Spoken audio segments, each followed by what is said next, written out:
За, энэ ахаас асуучих. Сайн байна ах. Сайн байна уу? Таны бодлоор мөнгө гэж юу вэ? Мөнгө гэж окей. Энэс олон бид өөрсдөө хариулъя. Яг одоо бид амьдралынхаа хамгийн чухал бөгөөд сонирхолтой илтгэх гэж байна. Энэ бол сургууль заадаг зүгээр энгийн хичээл бол биш. Харин чиний, миний, бид бүхний өдөр тутамдаа харьцдаг хийнэ төдийдэн сайн ойлгодог гэж зөвхөн талаар яриа. Тий ах, тантай санал хэлж байна. Өнөөдөр бид мөнгө ба санхүүгийн тухай ярих болно. Гэтэ бид мөнгөө ингэж өөр тэгж хийнэ гэж ерөөсөө заахгүй. Харин бид маш сонирхолтой санхүүгийн талаар ярих болно. Намаа Темка гэдэг энэ миний дүү бэлхүү. Ухаалаг мөнгө тогтвортой ирээдүйд сургууль контентийнхоо эхний дугаартай хавтан байна.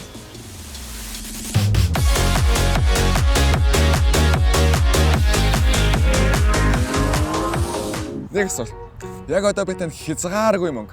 За болий. 10 сая төгрөг танд өгвөл 5-ын түрүүнд юу их вэ?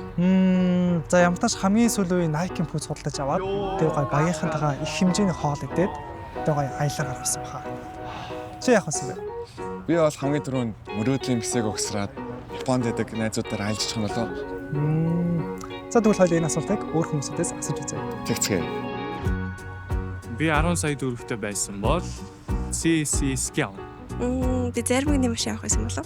Байк худалдаж авах байхаа. Kawasaki гэдэг миний төртэй байк байдیں۔ Би зүгээр л аваачтай өгсөн баг. За баг хамгийн сүүлийн iPhone авах та.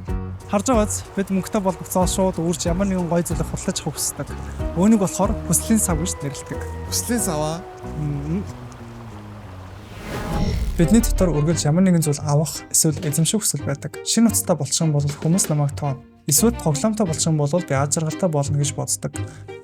Гэхдээ энэ сав хязгаарч дурддаггүй. Би чиний мамагц өөр зүйл нүдэнд тусчихдаг. Яг үнэн. Өгчтөр хүмүүний тоглоомынхаа аккаунтыг мөнгөөр сэнгэлсэн чинь өнөөдөр дахиад шинэ хэсэг гарчихсан. Энийг хүслэг хаяг яаж өдрөх хэвсэн бэ? Мөнгө дуусна үрэх хэвтэй юм уу? Энэ л санхүүгийн хамгийн ихний бөгөөд чухал дур мүүлчлэн. Энэ бол хэрэгцээ болон хүсэл хоёрыг ялгах. Хэрэгцээ гэдэг нь бидний амьдралд зайлшгүй шаардлагатай зүйлс. Бас эрүүл бол долоо авцаас орон гэр.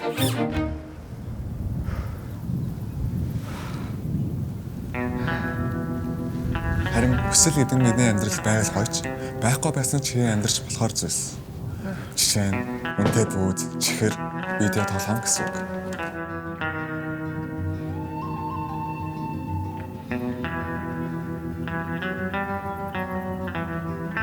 Яа, өчтөр гадаа бүр амар халуун шууд кофе шоп ороод өстэй американо авч уумаар санагцсан. Тэгээд авсан бах. Аагүй. Энэ үед миний хэрэгцээ юу вэ гэж бодсон чинь би яг үндэ халуутч байсан цангаж байсан. Тэг учраас заавал кофе авч ясны оронд хүүтус авчих юм бол миний хэрэгцээ бүрэн хангачихгүй юу? Тийм шүү. Таны үндсэн хэрэгцээ бол зүгээр л цагаага талах. Харин американо авах нь таны хүсэл байсан байж тээ. Та тэгээл кофений мөнгийг хэмжиж байгаа юм байна. Өөрөөр хэлбэл мөнгө гэдэг бол цаана бидний гаргасан цаг хугацаа, өөрсдийн мөн болон гэр бүлийн мөн хөдөлмөр байдаг учраас өөрийнхөө хүслийн хүрээнд дураараа үйлдэх юм бол яг үндэ салхинд хийсэж байгаа л гэсэн үг. Амьдрал гэхлээр хэрэгцээгээ хангах нь чухал. Хэрэгцээ хангасны дараа үндсэн мөнгөөрөө хүслээ биелүүлэх боломжтой болдог. За тэгвэл бид яриагаа энэ төр сосоогоод нэг асуултыг танд үлдээе. Сүүлийн 7 хоногт чиний худалдаж авсан зүйлсээс яг аль нь амьдрал зайлшгүй хэрэгцээтэй байсан бэ? Аль нь зүгээр л хүсэл байсан бэ? Хэрвээ тэр хүслээ түр твцсэн бол өнөөдөр чиний гар дээр хэдэн төгрөг үлдсэн байх байсан бэ? Энэ асуултын хариултыг дор бүрнээ сайн бодож үзээрэй. Хэрвээ хуваалцсан хүсвэл комментс дээр бичээрэй.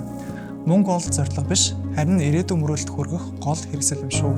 Дараагийн дугаарт бид мөнгө яг хаанаас орж ирдэг, хаашаа алга болчихдаг тухай өөрөөр хэлбэл орлого ба зарлалын талаар ярилцах болно. Тэр хүртэл баяртай манайхаа өөрийнхөө мөнгө болон ирээдүйнхээ эзэн нь байгаарай.